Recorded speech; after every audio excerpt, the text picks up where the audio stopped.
دھیان کر لی. اور مجھے میرے سیدی نے، کیونکہ میں ڈاکٹر بھی ہوں حکیم بھی ہوں لیکن میں پریکٹس نہیں کرتا، ایک دو سلسلے ہیں اللہ میرے اندر سے وہ نکال دے، اس دن نصیبی حضرت بہ جاؤں گے. پھر جب میں نے یہ دونوں کورس کر لیے تب مجھے سیدی نے بات سنائی. آپ فرمانے لگے کو بزرگ تھے ساتھ حکمت بھی کرتے تھے. مریض آتے تھے ان کے پاس، وہ کو مریض آئی نوجوان لڑکی تھی، جب انہوں نے نبض پکڑی نا تو شیطان تھوڑا سا غلبہ کر گیا، اور نبض پڑھتے ہوئے پکڑتے ہوئے اندر تھوڑا سا غلط خیال آیا، لیکن ساتھ ہی رحمت ہو گئی. ہوئے دھیان کر ہوئے اللہ ویکھدا بھی، نبض چھوڑ دی، نبض چھوڑ دی. بس خیال ہی گزرا، پہلا شیطان کی طرف سے آیا، دوسری اوپر سے مہربانی ہو دھیان کر. علم یا علم بھی ان اللہ یا، کیا تو نے نہ جانا کہ خدا دیکھ رہا ہے؟ پتر کی کر دے ہو، ماں باپ آتے ہیں تو چینل بدل دیتے ہو، اور ایک دفعہ کہتے ہو حضور حاضر و ناظر ہیں، وہ خیال نہیں آتا کہ حضور بیٹھے بھی دیکھ رہے ہیں کہ میں نیٹ پہ کیا دیکھ رہا ہوں؟ کیوں بھول جاتے ہو ہمارا اللہ بھی دیکھ رہا ہے کہ میں نیٹ پہ کیا دیکھ رہا ہوں؟ خیال گزرا، ساتھ ہی خیال علم یا علم بھی ان اللہ یرا ربنا انک تعلم ما نخفی وما نعلن وما یخفی علی اللہ من شیء فی الارض ولا فی السماء. کوئی چیز ہاں زمین کے اوپر ہے ہاں نیچے ہے، کوئی چیز بھی اللہ سے نہیں چھپی. خیال آیا چھوڑ دی. لیکن جیسے میں نے کہا نا حضرت دین ہے ضرور گھوم کر آئے گا. تب گھروں میں ٹینکیاں شینکیاں نہیں ہوتی، تب جو ماشکی جس کو ہم ذاتی زبان میں کہتے ہیں وہی گھروں میں پانی دینے آتے تھے. گھر ان کی بیوی تھی، وہ پانی دینے کے لیے آیا ماشکی. پانی بھر کے نا جب وہ جانے لگا نا تو اس نے ہاتھ پکڑ دیا ان کی بیوی کا. انہوں نے اتنے پھڑیا، ادھر ماشکی نے کار پھڑ لیا. وہ بیوی آگے سے ہاتھ چھڑا کر کہتی ہے وہ پتر کی ہو گئے. اس کو بھی خیال آیا، وہ روتا ہوا بھاگ گیا. اتنے وہ بھی بہ کے چنگا روئے دے، اکھاں لال کیتیاں، گھر مائی بھی بڑا روئی. ساری زندگی لنگ گئی ہے، بڑھے ویلے کی ہویا انہیں کی ہاتھ پھڑ لیا.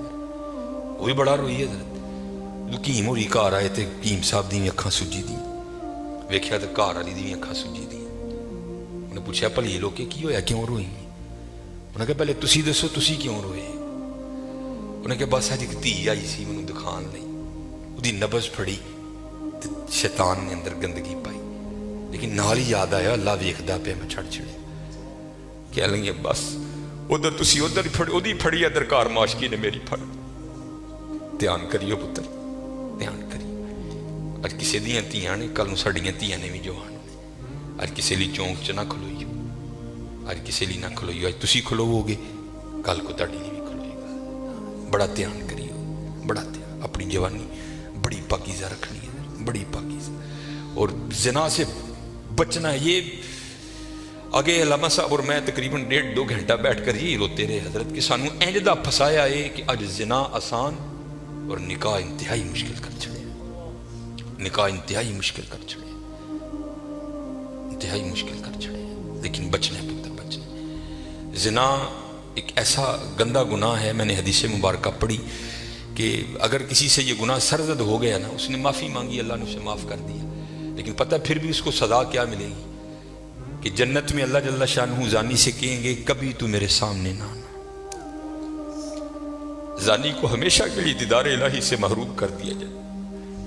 اور آج بس اللہ اپنی حفاظت میں رکھے، بچ کے رہنا ہے. اس سے بڑا بچ، اپنی جوانیوں کو پاکیزہ رکھنا ہے، اپنی جوانیوں کو پاکیزہ رکھنا ہے. پھر دیکھو حضرت رنگ کیا لگتے ہیں، رنگ کیا لگتے ہیں، رنگ کیا لگتے ہیں. یہ سکندر 21 سال کی عمر اور 5 بر اعظم فاتح. زندگی نے ساتھ نہیں دیا، سانپ نے اس کو ڈس لیا تھا. اور ارسطو نے سکندر کا ٹریٹمنٹ کیا. جب ارسطو نے دیکھا نا کہ سکندر کا وجود اب نیلا پڑ رہا ہے تو وہ سمجھ گیا کہ زہر اب پورے وجود میں سرایت کر چکا ہے. تو اس نے وہاں سکندر کو کہا سکندر تو بچے گا نہیں ہے، صرف چند گھڑیوں کا تو مہمان ہے. تو وہاں تاریخ لکھتی ہے کہ سکندر نے اپنے وزیر کو بلایا اور بلا کر کے، عیسائی مذہب تھا سکندر کا، وہ کہنے لگا کہ جب مجھے کفن دو گے نا تو ڈائریکٹ مجھے دفنانے کی نہ لے کر جانا، بلکہ اس طرح کرنا کہ دائیں بائیں سے میرا کفن پھاڑ کے نا میرے ہاتھ کفن سے باہر رکھنا. اور کرنا کیا، مجھے پورے شہر یونان کے چکر لگوانا. تو وزیر پوچھتا ہے سکندر وہ کیا، اس میں کیا راز ہے؟ تو کہتا ہے میں جاتے ہوئے ان لوگوں کو سبق دینا چاہتا ہوں، وہ اس دنیا سے جی نہ لگانا. دیکھو آج 15